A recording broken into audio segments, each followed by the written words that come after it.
Happy Cinco de Mayo. I'm not gonna lie, I don't know much about Cinco de Mayo, other than it gives me a reason to drink tequila and listen to mariachi. Alright, today I'm gonna follow up on the oil story. I'm gonna talk about some big risks to the economy. And I'm gonna follow up on a rumor. But first up, my own social media, I'm gonna overhaul that this week. For example, like my Facebook page, my business page, I'm probably gonna get rid of that. And so I'm gonna review everything that I have on social media, see if I can optimize it, make it better. And as always, if you like my stuff, please like, follow, and share on whichever platform you watch me. All right, first up, oil. OPEC made a decision to increase production. This is how oil and gasoline opened last night. There's a bit of a recovery right now, but not much. Summer's coming, right? There should be more demand for gasoline, so it makes sense that it's going up, but it should be way more than this. I know. Why are you complaining, AJ? Well, I'm complaining because prices at this level could mean people are out of work in Alberta. Goldman Sachs has revised their forecast. They're seeing prices at this level for the rest of the year. Unless OPEC increases production more, and then the prices are going to go down some more. Just to give you an idea where we are, I inflation adjusted these prices back 20 years. Yeah, I know this is for Canadian dollars, but it's not that different. Anyway, West Texas Intermediate 20 years ago would be $37.32. Or pretty much exactly where it was 20 years ago. Gasoline, $1.30. $1.30 US per gallon. Again, pretty much where it was 20 years ago.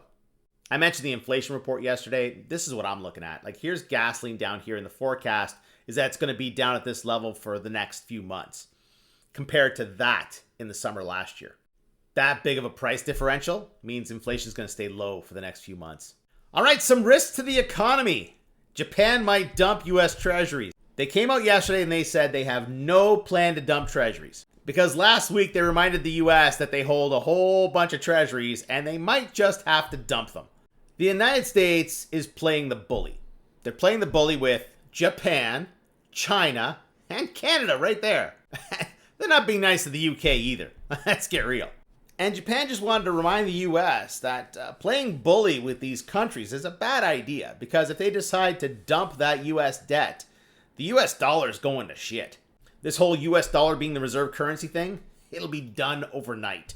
Nobody expected the United States to be this stupid or this reckless. Never say never, I guess.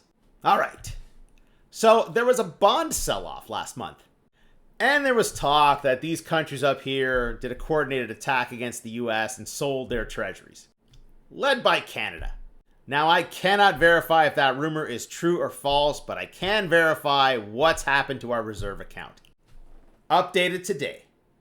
It's $1.2 billion lighter. And we dumped about $4 billion worth of U.S. currency. See right there. See, we had $69.814 billion US dollars. Now we have $65.534 billion US dollars. A difference of $4.280 billion.